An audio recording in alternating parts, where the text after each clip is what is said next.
Today, March 7th, Deuteronomy 5 and 6, Psalm 43, and Mark 14. Let's go back to Deuteronomy. Chapter 5 is the re-giving, or the recounting, if you will, of the Ten Commandments. So let's just quickly walk through those. Verse 6. I am the Lord your God who brought you out of the land of Egypt, out of the house of slavery. So it all began with God reminding them of who he is, right? Why? Because that sets the stage for relationship. Relationship before rules. Verse 7, you shall have no other God before me. Verse 8, you shall not make for yourself a carved image or any likeness of anything in heaven above or that is on the earth beneath, that is in the water under the earth. You shall not bow down to them or serve them, for I, the Lord your God, am a jealous God, visiting the iniquity of the fathers and children to the third and fourth generations of those who hate me, but showing steadfast love to thousands of those who love me and keep my commandments. You shall not take the name of the Lord your God in vain, for the Lord will not hold him guiltless who takes his name in vain. Observe the Sabbath day, to keep it holy as the Lord your God commanded you. 6 days you shall labor and do all your work, but the seventh day is a Sabbath to the Lord your God. On it you shall not do any work, you or your son or your daughter, your male servant, your female servant, your ox, or your donkey, or any of your livestock, or the sojourner who is within your gates, that your male servant and your female servant may rest as well as you. You shall remember that you were a slave in the land of Egypt, and the Lord your God brought you out from there with a mighty hand and an outstretched arm. Therefore the Lord your God commanded you to keep the Sabbath day. Honor your father and your mother, as the Lord your God commanded you, that your days may be long, and that it may go well with you in the land that the Lord your God is giving you. Verse 17, you shall not murder. Verse 18, and you shall not commit adultery. Verse 19, you shall not steal. You shall not bear false witness against your neighbor, and you shall not covet your neighbor's wife, or anything else of your neighbor.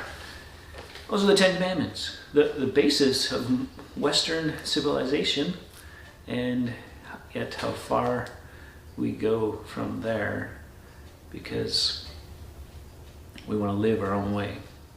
Jesus, of course, takes these, and because you have heard that it was said, but I say unto you, right? So you shall not murder, but I say unto you, if you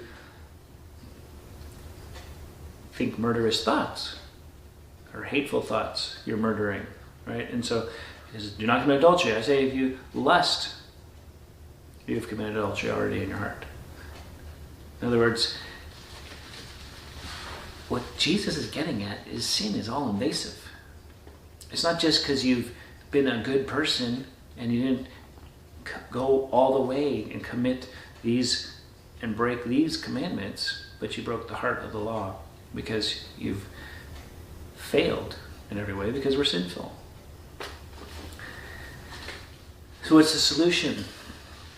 Well, notice in some of those there was the desire that God would be putting forth that they would